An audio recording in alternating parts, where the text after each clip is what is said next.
Со старите пасоши од вторник повеќе нема да може да се патува. Министерството за внатрешни работи апелира граѓаните со стари патни исправи да не се обидуваат воопшто да преминат граница. Старите лични карти и сообраќајните дозволи ќе може да се користат само во Македонија. Од МВР велат дека граничните полицајци ќе ги пропуштат граѓаните на премините кон државите во кои може да се влегува со лична карта. Но полицијата во таа држава ќе одлучува дали ќе го продолжите патувањето со документ со старо уставно име. Станува збор за соседите Србија, Косово, Албанија, како и за подалечните Црна Гора и Босна и Херцеговина. За излез од државата, во земјите со кои имаме билатерални договори за патување со лична карта, граѓаните нема да бидат враќани од страна на нашите гранични полициски службеници доколку имаат лична карта со името Република Македонија. Но не можеме да гарантираме дека ќе бидат примени од другите држави.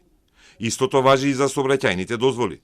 Граѓаните со двојно државјанство ќе можат непречено да ги користат патните исправи од другата држава. Било кој граѓанин на Република Северна Македонија кој ќе дојде на граничен премин за влез во нашата држава, ќе биде примен без оглед на тоа со каква патна исправа доаѓа. И возачките дозволи со старото уставно име ќе станат невалидни. Извести МВР и повика возачите кои немаат нови дозволи да не седнуваат зад воланот. Доколку учествувате во сообраќајка, вие ќе платите целата штета без разлика дали сте виновни, предупредува МВР.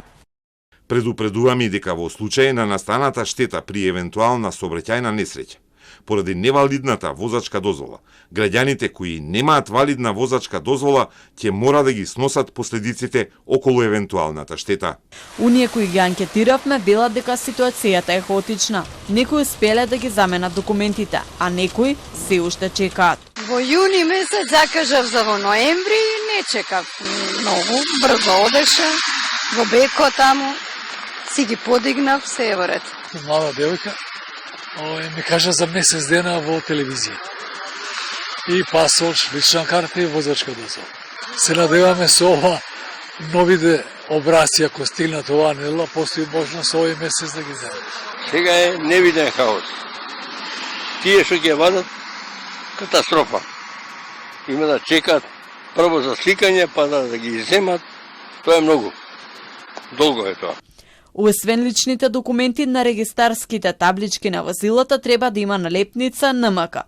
Граѓаните ќе треба да одат со автомобилот и сообраќајната во станиците за технички преглед и таму да пополнат барање, а потоа вработените ќе им залепат налепница.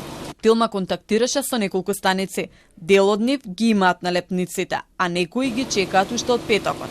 Во Титова веќе се стигнати и од утре граѓаните ќе можат да ги земат. Во Штипската техничка станица вработените се уште ги очекуваат.